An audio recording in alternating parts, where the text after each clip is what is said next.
Time में आपके साथ हूं मैं दीपा बाफिला। बुलेटिन की शुरुआत बड़ी और अहम खबर के साथ करते हैं। सीएम पुष्कर सिंह धामी आज चंपावत के दौरे पर हैं और इस दौरान CM Pushkar Singh Dhami road show लगातार कर रहे हैं।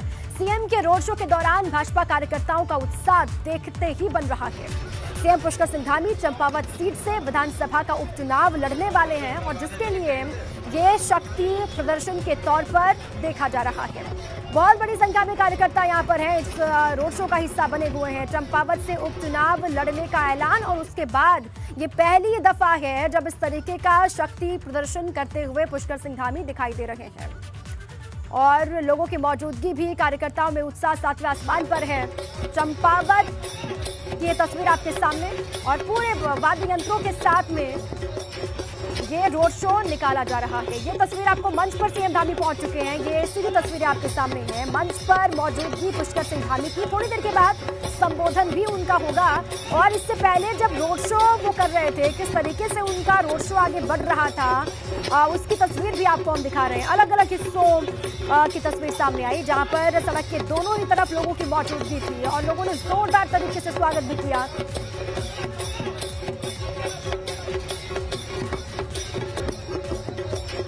तो चंपावत के दौरे पर टनकपुर से बनबसा ये पूरा रोड शो, उसी की झलक आपको हम दिखा रहे हैं।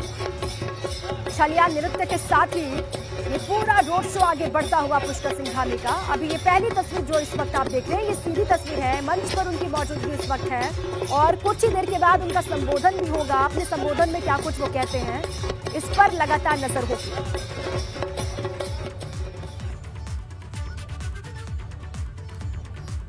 मंच पर मौजूदगी है सीएम पुष्कर सिंह धामी की, वो क्या कुछ कहते हैं, उनका संबोधन जब शुरू होगा तो आपको फिर से एक बार वहां लिए चलेंगे। बहरहाल आगे बढ़ते हैं और कोरोना पर कंफ्यूजन की हम बात कर लेते हैं। 3 मई से चारधाम यात्रा की शुरुआत होने जा रही है। कोरोना के खौफ के बीच चारधाम यात्रा शुरू होने जा रही है, मगर यात्रा के दौरान कोविड की एसओपी को लेकर सरकार के 3 मंत्रियों के अलग अलग बयान सामने आ रहे हैं। धन सिंह रावत कुछ और कह रहे हैं, गणेश जोशी और सतपाल महाराज का बयान बिल्कुल अलग है। देखिए रिपोर्ट। सरकार से कोरोना के मामले बढ़ रहे हैं तो हमने इसके लिए आरटीपीसीआर टेस्ट को अनिवार्य कर दिया। मैक्सिमम लोगों को टेस्टिंग के लिए जो है हमको प्रेरित भी करने हैं। तो मास्क जरूर धारण करें क्योंकि मास्क मैंडेटरी है। चार धाम की तैयारियों के बीच कोरोना का खौफ पैर पसार रहा, मगर चार धाम यात्रा में तीर्थ यात्रियों के लिए क्या नियम कायदे होंगे, इस पर धामी सरकार के मंत्रियों के अलग अलग बयान सामने आ रहे हैं। स्वास्थ्य मंत्री धन सिंह रावत कुछ कह रहे हैं तो कृषि मंत्री गणेश जोशी और पर्यटन मंत्री सतपाल महाराज के बयान अलग हैं। सबसे पहले कृषि मंत्री गणेश जोशी का बयान सुनिए कि आखिरकार उन्होंने चार धाम में कोविड की गाइडलाइंस को लेकर क्या बयान दिया। सरकार उसके लिए पूरी तरह तैयार है। माननीय मुख्यमंत्री जी उसकी खुद मॉनिटरिंग कर रहे हैं और जिस प्रकार से कोरोना के मामले बढ़ रहे हैं तो हमने उसके लिए आरटीपीसीआर टेस्ट को अनिवार्य कर दिया, क्योंकि किसी की जान की कीमत से ज़्यादा कुछ नहीं हो सकता। और बाकी हमारी यात्रा मार्गों को हमने दुरुस्त किया है, सारी सुविधाएं वहाँ पर हमारी सरकार दे रही है। गणेश जोशी कह रहे हैं कि यात्रा के दौरान कोविड निगेटिव रिपोर्ट जरूरी होगी, मगर मंत्री धन सिंह रावत का कहना है कि इसके लिए यात्रियों को सिर्फ प्रेरित किया जाएगा।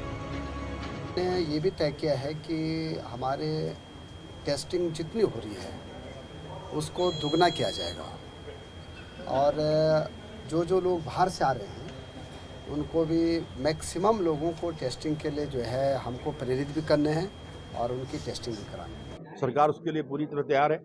माननीय मुख्यमंत्री जी उसकी खुद मॉनिटरिंग कर रहे हैं और जिस प्रकार से कोरोना के मामले बढ़ रहे हैं तो हमने उसके लिए आरटीपीसीआर टेस्ट को अनिवार्य कर दिया, क्योंकि किसी की जान की कीमत से ज़्यादा कुछ नहीं हो सकता। उधर मंत्री सतपाल रावत का अलग ही बयान है। सतपाल महाराज कह रहे हैं कि चार धाम यात्रा में आने वाले यात्रियों के लिए मास्क, सैनिटाइजर और 2 गज की दूरी ही अनिवार्य होगी। निश्चित रूप में पीक में रहने की है और हमने सबसे यात्रियों से आग्रह किया है कि जो एसओपी है उस गाइडलाइंस का पालन करें और मास्क जरूर धारण करें क्योंकि मास्क मैंडेटरी है। सैनिटाइजेशन जो है मैंडेटरी है। तो निश्चित रूप में जो भी हिदायतें दी जा रही हैं उनका पालन करते हुए और यात्रा सफल है। 3 मई से चार धाम यात्रा की शुरुआत होने जा रही है। अभी तक माना जा रहा था कि कोविड संक्रमण कम है, इसीलिए चार धाम यात्रा सुचारू रूप से चलेगी और कोई बंदिशें नहीं होंगी। मगर जिस तरह से देश भर में कोविड के मामले बढ़ रहे हैं, उसके बाद उत्तराखंड सरकार की चिंता भी बढ़ गई। यात्रा शुरू होने में अब कम समय बचा है। ऐसे में सरकार के सामने चुनौती इस बात की है कि तीर्थ यात्रियों को यात्रा पर आने के लिए खुली छूट दी जाए या फिर नहीं। एबीपी गंगा के लिए देहरादून से पंकज राणा के साथ मसूरी से सुनील सोनकर की रिपोर्ट। तो ये पूरी रिपोर्ट आपने देखी और चारधाम यात्रा पर आने वाले श्रद्धालुओं की कोरोना जांच को लेकर सरकार के 3 मंत्रियों के अलग अलग बयान सामने आ रहे हैं। इस पर कांग्रेस ने सरकार पर तंज कसा के कांग्रेस का कहना है कि पिछले सीजन में भी चारधाम यात्रा के दौरान भी कई तरह की अव्यवस्थाएं सामने आई थी। आज आप देख रहे हैं कि सरकार में होड़ मची हुई है, तो कौन व्यक्ति कितने बयान जारी करते हैं। जो स्वास्थ्य मंत्री का विषय है वो दूसरे विषय में बयान दे रहे हैं, जिनका स्वास्थ्य से मतलब नहीं है वो स्वास्थ्य में बयान दे रहे हैं। तो मेरा अनुरोध है कि अगर ये चौथी लहर आ रही है और यात्रा प्रारंभ होने वाली है, सारे हमारी व्यापारी वर्ग, धार्मिक संस्थाएं, परिवहन वाले सारे लोग परेशान रहे, उनकी किस्तें भी नहीं उतारी गई हैं। अगर इस बार कोई ऐसी अव्यवस्था हुई जिसके कारण यात्रा प्रभावित हुई या कोरोना में लोगों को रोकने का प्रयास किया गया, तो मैं इतना कहना चाहता हूँ कि इस सरकार के लिए दूरगामी परिणाम होंगे। और चलिए इसी पर विस्तार से बातचीत करते हैं और जानकारी लेते हैं। हमारे साथ उत्तराखंड के ब्यूरो चीफ अजीत सिंह राठी जुड़ चुके हैं, सीधे उन्हीं के पास आपको लिए चलते हैं। अजीत जी, देखिए कोविड के मामले लगातार बढ़ रहे हैं, ऐसे में 3 मई से चारधाम यात्रा की शुरुआत भी होनी है। आप टेंशन बढ़नी तो ठीक है, लेकिन कंफ्यूजन भी लगातार बढ़ता जा रहा है अजीत जी। ये और लोगों में कंफ्यूजन हो, आम लोगों में, श्रद्धालुओं में कंफ्यूजन हो तो समझ में भी आता है, लेकिन सरकार के मंत्री 3 अलग अलग मंत्री हैं जो अलग अलग बयान दे रहे हैं एसओपी को लेकर। अब इसको किस तरीके से देखें, कैसे स्थिति साफ होगी? जी बिल्कुल, आपने सही कहा। यहाँ भ्रम की स्थिति पैदा हो गई है। लगभग 3 मंत्री हैं, तीनों के बयान अलग अलग हैं। और मैं आपको ये भी बता देता हूँ, ये बहुत स्पष्ट कर देना यहाँ अनिवार्य हो जाता है अपने दर्शकों के लिए कि ये जो चारधाम यात्रा है, जब ये चारधाम यात्रा 3 मई से शुरू होगी और अगले 6-7 महीनों तक वो चलती रहेगी, तो आप ये इस दृष्टि से भी इसको देखिए कि भारत का, पूरे देश का सबसे बड़ा और सबसे लंबा चलने वाला एक धार्मिक कार्यक्रम है। और अगर उस धार्मिक कार्यक्रम को लेकर के भारतीय जनता पार्टी की सरकार बहुत गंभीर नहीं है और उनके मंत्रियों की बयानबाजी बिल्कुल अलग अलग आ रही है, तो ये श्रद्धालुओं में भी भ्रम की स्थिति होगी। जो है सरकारी सिस्टम है, जो ग्रास रूट पर, जो ग्राउंड लेवल पर जो काम करते हैं, एसडीएम, तहसीलदार, पुलिस थाने, तो उनमें भी एक भ्रम की स्थिति पैदा होगी। इससे अगर ये क्लियर नहीं होगा तो इससे आने वाले समय में क्या होगा कि कहीं तो पुलिस आरटीपीसीआर की जाँच मांग लेगी, कहीं छोड़ देगी। दूसरी बात यह है कि चुनौती ये है सरकार के सामने कि कोरोना के 2-3 वर्ष के बाद इस बार फुल फ्लैज यात्रा शुरू होने जा रही है। 1.5 लाख से ज़्यादा लोग रजिस्ट्रेशन करा चुके हैं ऋषिकेश में, जो बाहर से आने वाले हैं। उनकी क्या व्यवस्था होगी, क्या नहीं होगी, सरकार के लेवल पर इस तरह की कोई योजना नहीं है। गणेश जोशी कृषि मंत्री हैं, वो स्वास्थ्य विभाग का बयान दे रहे हैं कि आरटीपीसीआर जांच अनिवार्य कर दी गई है। जो हेल्थ मिनिस्टर हैं, जिनकी जिम्मेदारी है, वो कह रहे हैं प्रेरित करेंगे। सतपाल महाराज जो पर्यटन मंत्री है, जिनके जो चारधाम यात्रा के नोडल मंत्री भी हैं, वो कुछ और ही कह रहे हैं कि मास्क लाना होगा, सैनिटाइजर लाना होगा। ये तो आम बात है। तो मतलब ये दर्शाता है कि एक तो मंत्रियों में, धामी सरकार के मंत्रियों में समन्वय बिल्कुल नहीं है। एक बात तो ये दर्शाती है। दूसरा, समन्वय नहीं होने के बाद तैयारियों की स्थिति, अभी पिछले दिनों मुख्य सचिव और मुख्यमंत्री दोनों ने जायजा लिया। जोशीमठ और बद्रीनाथ के बीच की सड़क नहीं के बराबर है। जब ये क्राउड आएगा तो किस तरह से इनकी यात्रा सुगम होगी, इनको बीच में जो व्यवस्थाएं होनी है, हॉस्पिटलिटी होनी है, होटल्स हैं, बहुत सारी चीज़ें हैं, उनका क्या होगा, कुछ हिसाब किताब नहीं है। तो इस समय सरकार चारधाम यात्रा, जो देश का सबसे बड़ा धार्मिक, सबसे लंबे समय तक चलने वाला सबसे बड़ा कार्यक्रम है, उसको लेकर उसकी गंभीरता उसके मंत्रियों के बयानों में दिख रही है। तो ये यहाँ पर ये एक बहुत लाजमी हो जाता है कि समन्वय कौन करे। क्योंकि कैबिनेट के अध्यक्ष मुख्यमंत्री होते हैं, तो मुख्यमंत्री को ही हस्तक्षेप करना होगा। क्योंकि मुख्यमंत्री उपचुनाव चंपावत में बिजी हैं और तीनों मंत्रियों के अलग अलग बयान हैं। उन तक जब ये बात पहुँचेगी तो हो सकता वो फिर इस बात का कोग्निजेंस लेकर के कुछ आगे की कार्रवाई करें। जी बिल्कुल ठीक आपने कहा अजीत जी, बहुत शुक्रिया आपका पूरी जानकारी के लिए। और जिन पर सभी की निगाहें टिकी हुई हैं, जो आम लोग जिन मंत्रियों की तरफ देखते हैं, स्वास्थ्य मंत्री की तरफ देखते हैं और जो कैबिनेट मंत्री हैं, उनका हर एक बयान बहुत ज़रूरी हो जाता है, बहुत अहम हो जाता है। और तब जबकि चारधाम यात्रा की शुरुआत होने वाली ही है और उससे पहले जब तीनों ही अलग अलग बोलेंगे, तीनों के बयानों में इतनी भिन्नता दिखाई देगी, तो जाहिर सी बात है इस पर सीएम को हस्तक्षेप करना ही होगा। बहुत शुक्रिया आपका पूरी जानकारी के लिए। अब देखिए, एक तरफ कोरोना का खौफ है, वहीं चारधाम यात्रा पर इस बार तीर्थ यात्रियों में काफी उत्साह भी दिखाई दे रहा है। यात्रा के लिए अब तक 1,58,381 तीर्थ यात्री पंजीकृत हो चुके हैं। सबसे ज्यादा पंजीकरण केदारनाथ धाम के लिए हुए हैं। केदारनाथ धाम के लिए 60,875 श्रद्धालुओं ने पंजीकरण करवा लिया है, जबकि बद्रीनाथ में 45,168, गंगोत्री धाम के लिए 26,360 और यमुनोत्री धाम के लिए 25,978 तीर्थ यात्रियों ने अभी तक पंजीकरण करवाया है।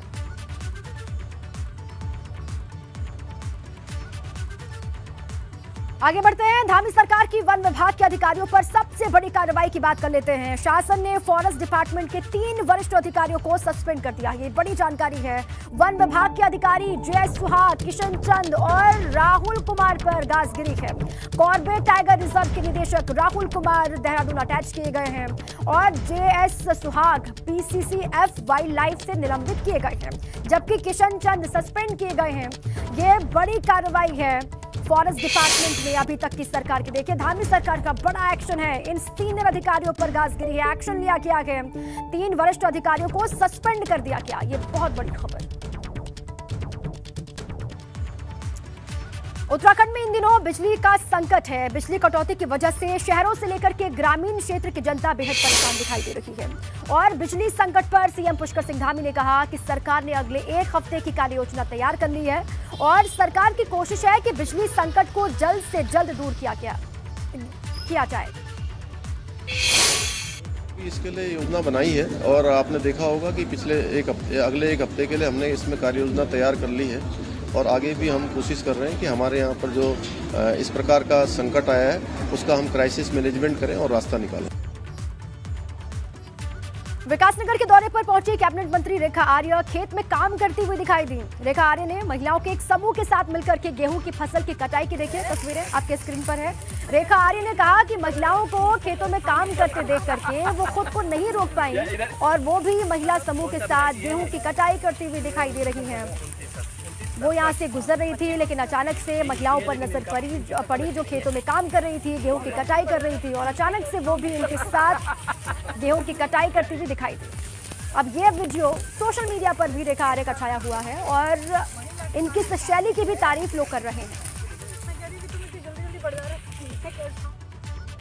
सरकार से इनको अन्य क्या क्या समस्याएं आती हैं उन सबको लेकर इनके साथ में चर्चाएं हुई। बहुत सारी महिलाएं जो कि गेहूं काटने में अपना योगदान प्रदान कर रही थी, उनके साथ में विषयों को लेकर चर्चा हुई। साथ साथ में हमारी जो महिला किसान हैं उनकी गेहूं को जो है थ्रेशर से भी जो है उसमें छटाई, जो उसका भूसा है और गेहूं है उसको अलग करने का काम भी जो है उसमें थोड़ा सा सहयोग अपनी ओर से भी दिया।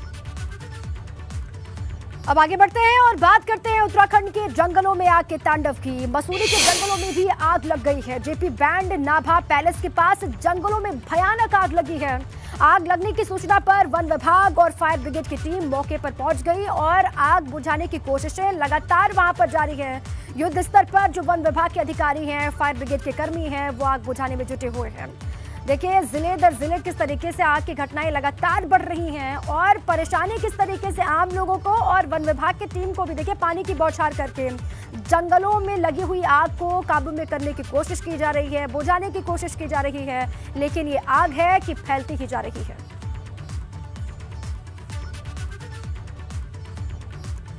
उत्तराखंड के जंगलों में लगी आग बुझाने की कोशिश लगातार की जा रही है, लेकिन आग नहीं बुझ रही। नैनीताल के जंगलों में भी कई दिनों से आग लगी हुई है।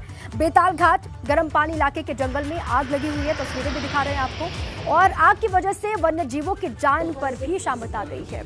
उधर जंगलों में आगजनी की घटना पर डीएम ने सख्त एक्शन लेने की बात कही। डीएम ने कहा कि जंगलों में आग लगने वाले घटनाओं पर लगातार कोशिश की जा रही है कि विराम लग पाए। आग लगाने वाले शरारती तत्वों की सूचना देने वाले को 10,000 रुपए का इनाम भी दिया जाएगा, ये डीएम ने कहा है। इन घटनाओं पे तभी हम को कंट्रोल कर सकते हैं जब तक कि जन सहभागिता हमें नहीं मिलती। इसलिए हम लोगों ने निर्णय लिया था पिछली मीटिंग में कि जो भी व्यक्ति इस बात की सूचना देगा कि किस व्यक्ति ने इस जंगल में आग लगाने की कोशिश की है और विद एविडेंस के साथ, तो 10,000 रुपये का इनाम हम लोगों ने इसमें रखा है। तो इसलिए मेरा तो सभी से अनुरोध यही है कि जंगल को बचाना है। वरिष्ठ अधिकारियों को सीएम ने सस्पेंड किया तो दूसरी तरफ वन मंत्री सुबोध उनियाल ने देहरादून में बैठक के दौरान अधिकारियों को जमकर फटकार लगाई। जंगलों में लग रही आग को लेकर वन मंत्री सुबोध उनियाल ने फॉरेस्ट डिपार्टमेंट के सभी अधिकारियों को बैठक के लिए बुलाया और इस दौरान उन्होंने जंगलों में लग रही आग को लेकर अधिकारियों को फटकार लगाई, जमकर अधिकारियों की क्लास ली।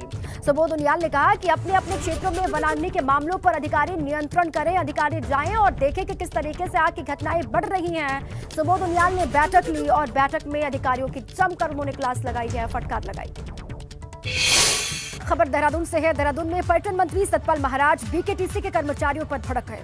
सतपाल महाराज ने कर्मचारियों को हड़ताल न करने की सख्त हिदायत दे डाली। उन्होंने कहा कि चार धाम यात्रा सीजन में कोई भी कर्मचारी कोताही ना बरते। सतपाल महाराज ने कर्मचारियों को साफ हिदायत दी कि वो हर हालत में फोन उठाएं, फोन का रिस्पॉन्स नहीं करने पर अब कार्रवाई होगी। समाजसेवी सोनिया आनंद ने पाक के एनओसी को नगर निगम की तरफ से कैंसिल करने पर सवाल खड़े किए हैं। सोनिया आनंद नगर निगम के दफ्तर पहुंची तो उनकी मेयर सुनील उनियाल गामा के साथ कहासुनी हो गई। सोनिया आनंद ने मेयर पर नगर निगम की जमीन कब्जा करने का आरोप लगाया। दरअसल सोनिया एक सामाजिक संस्था की अध्यक्ष है। उनका कहना है कि उनकी संस्था ने 18 लाख रुपए लगाकर पार्क तैयार किया था, लेकिन बाद में मेयर सुनील उनियाल गामा ने इसकी एनओसी निरस्त करवा दी। आप लोगों को बाहर लड़ने के लिए भिजवा रहे हैं। मैं भिजवा रहा हूं। अपना हिसाब लीजिए, पेट्रोल पंप कहां से आ रहा है आपके पास? अपना हिसाब लीजिए, आप अपना हिसाब लीजिए। आग जब डेवलप हो गया वहाँ पर हमने सब चीज़ें अरेंज करी। उसके बाद इन्होंने जो है जैसे कल परसों उद्घाटन हुआ, उद्घाटन करने के बाद जबकि देखिए मैंने गामा जी को इसमें भी इन्वाइट किया हुआ था कि आप भी आइएगा और मैंने पत्थर पे भी बाकायदा लिखा हुआ है कि ये भूमि जो है नगर निगम की है।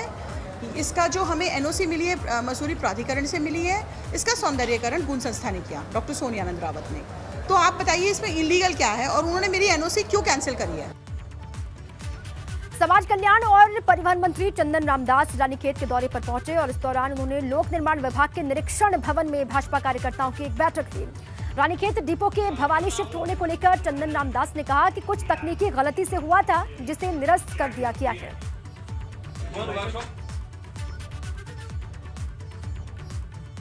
जो पुरानी गाड़ियां थी, चाहे छोटी गाड़ियां हों चाहे बड़ी गाड़ियां हों, उनमें जीपीएस सिस्टम के लिए सरकार ने आदेश कर दिए थे और मैंने पहले ही आरटीए की बैठक में ये तय कर दिया था कि पुरानी गाड़ियों में जीपीएस नहीं लगेंगे और जीपीएस अनिवार्य रूप में जो नई गाड़ियां होंगी उन पर लगाए जाएंगे। मैं आपको जानकारी देना चाहता हूं कि अपने माननीय विधायक जी के अनुरोध पर मैं 1 महीने के अंदर यहाँ आरटीओ का कार्यालय खोल रहा हूँ। हरिद्वार से अगली खबर है। हरिद्वार में ड्रग्स विभाग की टीम ने छापेमार कार्रवाई की है। इस दौरान पथरी थाना क्षेत्र के मेडिकल स्टोर पर छापेमारी हुई। गड़बड़ी मिलने पर 5 मेडिकल स्टोर और अस्पताल को सीज कर दिया गया है। जो नारकोटिक दवाइयां हैं उन दवाइयों के क्रय विक्रय और डिस्ट्रीब्यूशन का जो रिकॉर्ड है, रजिस्टर है, उस चीज़ को मेंटेन करने की हिदायत दी है। इसी के चलते जो है लगभग 15 मेडिकल स्टोर, क्लिनिक और हॉस्पिटल चेक किए, जिसमें से अनियमितता मिलने पर 5 क्लिनिक और मेडिकल स्टोर बंद कराए।